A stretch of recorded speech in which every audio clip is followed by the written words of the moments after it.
भाई जो गुरु वचन पे डट गए, कट गए फंद 84।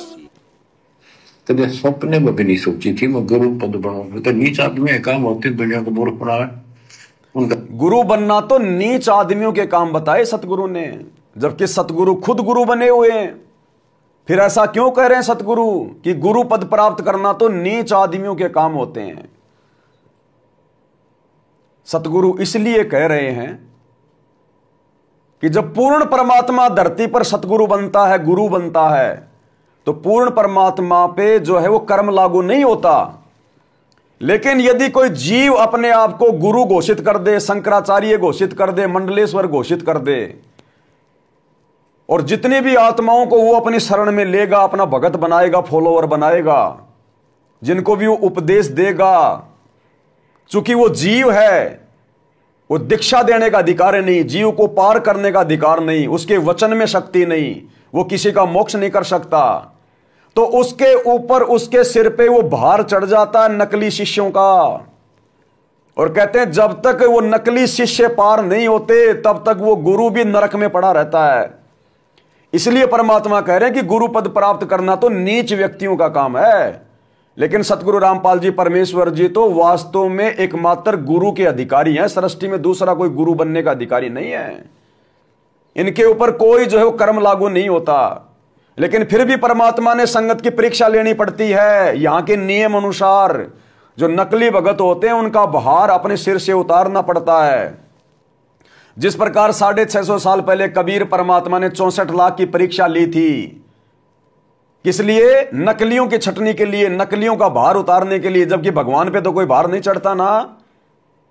और गरीबदास जी ने क्या कहा कि भड़वा भड़वा सब कोई कहे, कोई न जाने खोज, कि वो क्यों ऐसी एक्टिंग कर रहा है, क्यों वो परीक्षा ले रहा है, कोई नहीं समझ पाया, केवल भड़वा भड़वा कह रहे हैं। दास गरीब कबीर करम, वो बाटे सिर का बोझ, वो तो नकली भक्तों का भार वजन अपने सिर से उतार रहा था। तो इसी प्रकार 2014 बरवाला कांड, सतगुरु ने हिसार जेल में बैठकर मुझ पवन दास को उस गणिका बहन की तरह, जो कि बदनाम औरत थी, और वर्तमान में पवन दास बदनाम है, लेकिन आज पता चला कि वो गणिका बहन बदनाम नहीं थी। अरे वो तो सारे उल्टे कर्म छोड़ के साध्वी बन गई थी। लेकिन जो अज्ञानी भगत थे उनकी नजरों में वो वेश्या थी।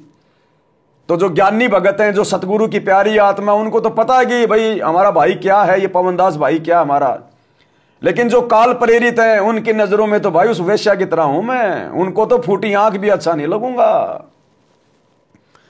तो ठीक इसी प्रकार गुरुदेव कह रहे हैं कि गुरु पद प्राप्त करना तो नीच व्यक्तियों के काम है। तो भाई ये पवनदास कैसे नीच व्यक्तियों का काम करेगा? इतना ज्ञान लेने के बाद क्या मैं ये नीचता वाला काम करूंगा? मैं गुरु की भूमिका करूंगा, मैं गुरु बनना चाहूंगा? अरे मैं तो गुरु का भगत बनकर अपनी आत्मा का कल्याण करवाऊंगा। इससे ज्यादा मेरी सोच सपने में भी नहीं है। बाकी कहने को तो दुनिया हमारे गुरु जी को भी पता नहीं गुंडा बुंडा बड़वा देशद्रोही क्या क्या कह रही है। तो किसी के कहने से थोड़ी हमारे गुरु जी गुंडे बुंडे हो जाएंगे। तो हमें पता है कि हमारे परमात्मा क्या है। तो इस पवनदास को कोई गुंडा बुंडा कह रहा है, कोई ठग कह रहा है, कोई चोर कह रहा है, कोई गुरुद्रोही कह रहा है, तो किसी के कहने से नहीं होता। वो तो सतगुरु को पता है, ज्ञानी भक्तों को पता है, और जो व्यक्ति जो भूमिका निभाता है उसको पता है कि असल में वो क्या है। अब मैं बिल्कुल स्वस्थ आदमी हूं और गांव में मेरी चर्चा कर दें कि उसको पीलिया हो गया, उसको पीलिया हो गया। अरे वो तो मुझे पता है, पीलिया के कोई लक्षण भी तो होते होंगे। अब ऐसे कहने को तो चाहे जो मर्जी कह दे उसके पीलिया हो गया, पीलिया हो गया, उनके कहने थोड़ी पीलिया हो गया। तो आश्रम वाले भाई बहनों के कहने से थोड़ी मैं गुरुद्रोही हो गया। ये आश्रम वाले तो कल को पीले पर्चे निकाल कर कह देंगे पवनदास देश का राष्ट्रपति बन गया, राष्ट्रपति बन गया। तो इनके कहने से थोड़ी मुझे कोई विधानसभा में बैठा देगा, राष्ट्रपति भवन में बैठा देगा। तो इस प्रकार भाई और बहनों ज्ञान को आधार बनाओ, सतगुरु के संकेतों को समझो। जैसा सतगुरुदेव भगवान ने कहा वैसा ही गुरुदेव भगवान ने इन सत्संगों में जिक्र कर दिया, और यह संगत की परीक्षा के लिए जिक्र किया है। समझ जाना इन चीजों को। दास सबको समझाता था, गुरु जी से नाम दिलाता था। कभी सपने में भी नहीं सोची थी मैं गुरु पद बनूंगा। तो नीच आदमी काम होते दुनिया को मूर्ख बनाए, उनका जीवन नष्ट करें। अब तो स्वयंभू गुरु बन के, जैसे 2-3 दुष्ट बन गए थे, संजय दिल्ली वाला और पवन जयपुर वाला, ये पाप आत्मा थे। अब बताओ, गुरुदेव करें स्वयंभू गुरु बनकर, जैसे 2-3 बन गए, संजय दिल्ली वाला, पवन दास जयपुर वाला। तो बताओ भाई, पवन दास कब स्वयंभू गुरु बना?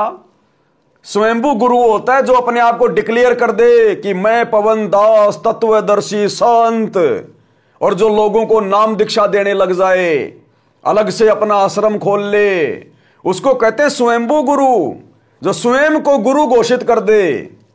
तो संजय दिल्ली वाले ने तो स्वयंभू गुरु की भूमिका कर ली, वो तो स्वयं गुरु बन गया, वो तो भोग भी लगवा रहा है, दंडोत भी करवा रहा है, खुद ही गुरु बन गया, नाम दीक्षा दे रहा, आशीर्वाद दे रहा है, तो वो तो बन गया स्वयंभू गुरु, सबके सामने है। पवन दास का किसी ने क्या देखा अभी तक कि पवन दास स्वयंभू गुरु बन गया? एक आधा वो चेला तो पकड़ के लाओ जिसको मैंने नाम दीक्षा दी है, एक आधा वो चेला तो पकड़ के लाओ जिससे मैंने ज्योति पाठ और दान के पैसे लेकर उसकी ज्योति पाठ की है, मैंने घर पर उसका पाठ कर दिया होगा कोई 3 दिन का अखंड। अरे एक आधा तो पकड़ के लाओ कोई जिसको पवन दास ने आशीर्वाद दिया हो, एक आधा तो चेला ढूंढ के लाओ मेरा। कहां भाग गए सारे? अरे ढूंढो, एक आधा तो पकड़ो कोई। वो संजय दास के तुम्हारे को सैकड़ों मिल जाएंगे। तो भाई और बहनों, हमें तो बड़ा आनंद आ रहा है, परमात्मा ने हमें जो गुरुद्रोही की भूमिका निभाने के लिए दी है ना, हम तो इस भूमिका को तन मन से निभा रहे हैं। लेकिन ये लाखों की संगत आश्रमों से जुड़कर परमात्मा ने जिनको एक भगत की भूमिका निभाने को दी थी, ये भगत की भूमिका भी ढंग से नहीं निभा पा रहे हैं। तो भैया, ये परमात्मा अपने भक्तों की परीक्षा के लिए इस प्रकार के वचन निकाल रहे हैं। अन्यथा भाई, गुरुद्रोही को गुरु से मतलब नहीं होता, वो गुरु की शक्ल भी देखना पसंद नहीं करता, और जहां बैठेगा गुरु जी की बुराई करेगा। और ऐसे गुरुद्रोही के मुख से अपने गुरु की बुराई कौन सुनेगा? 4-4 घंटे वीडियो कौन देखेगा? तो ये तो कॉमन सेंस की बात है भैया। भाई जो गुरु वचन पे डट गे, कट गे फंद 84 के।